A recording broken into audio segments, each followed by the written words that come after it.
Pierre Ouédraogo, bonjour. Bonjour. 32 ans après, est-ce que vous croyez qu'on connaîtra un jour la vérité? Oui, je suis persuadé parce que les vérités, parfois, elles se découvrent longtemps après. Tout finira par se savoir en ce qui concerne l'assassinat de Thomas Sankara. Et qui a pu commanditer cet assassinat? Nous savons, je pense que les acteurs au niveau national sont bien connus avec les éléments d'avancée.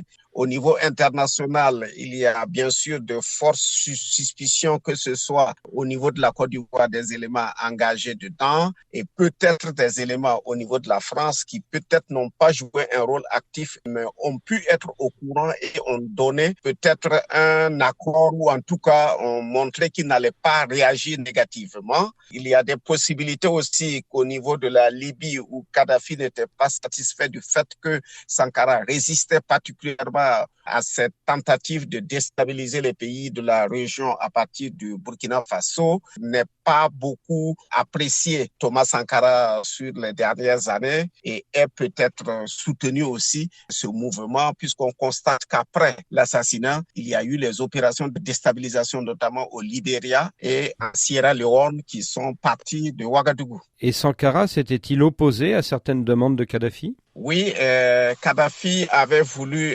installer une unité de la Légion islamique à Ouagadougou et Sankara s'était fermement opposé. Il a dit, nous avons les hommes, nous manquons d'équipements. Si vous nous donnez des équipements, nous serons en mesure de nous défendre. Parce que derrière, il suspectait la possibilité que cette Légion islamique attaque les autres pays sans même nous avertir de quoi que ce soit. 32 ans après, vous assistez ce mardi à Ouagadougou à un colloque sur la mobilisation pour faire face au terrorisme. Qu'est-ce que peut apporter un sankariste comme vous à une telle réunion? C'est un peu notre expérience parce qu'en fait, Sankara avait préparé le Burkina Faso pour faire face à une attaque de ce type, c'est-à-dire des guérillas réactionnaires qui tenteraient de mettre fin au pouvoir révolutionnaire. Et il avait mis un certain nombre d'organisations qui ont été tous démantelées. Donc, je pense que dans tout ça, il y a matière au niveau de l'expérience à partager, que ce soit au niveau de l'organisation populaire, que ce soit au niveau de l'articulation des forces spéciales.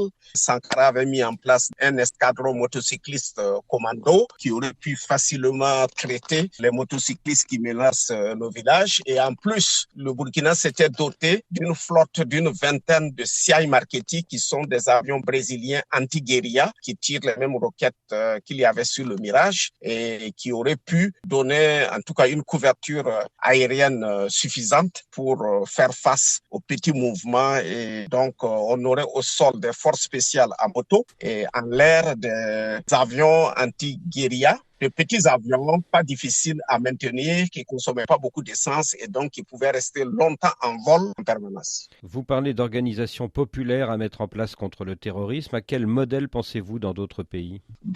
J'avoue que j'admire beaucoup ce que les Suisses font comme système de défense. J'admire aussi les systèmes mis en place par Israël. Mais le système burkinabé doit être inventé par les Burkinabés pour tenir compte de notre histoire, de nos coutumes, de nos traditions et de tout. Ça ne peut pas être un copier-coller. C'est quelque chose que nous devons inventer ici pour correspondre à nos coutumes. Et vous qui parlez du modèle de la Suisse et d'Israël, comment mobiliser la population burkinabé aujourd'hui? Je pense que d'abord, ça doit être une initiative du gouvernement qui explique clairement quelle est la nature de l'ennemi. Et à partir de là, on peut demander à ce qu'un schéma progressif soit mis en place de manière à ce que ça puisse être testé, adapté avant un déploiement sur l'ensemble du territoire national. Ce déploiement devrait se faire sous l'autorité des forces de défense et de sécurité. La discipline qui doit y être appliquée doit être la discipline militaire parce que ce seront des armes qui seront fournies par l'État et donc leur utilisation doit être soumise strictement au règlement militaire pour éviter les risques de dérapage. Et idéalement, il serait mieux que ces groupes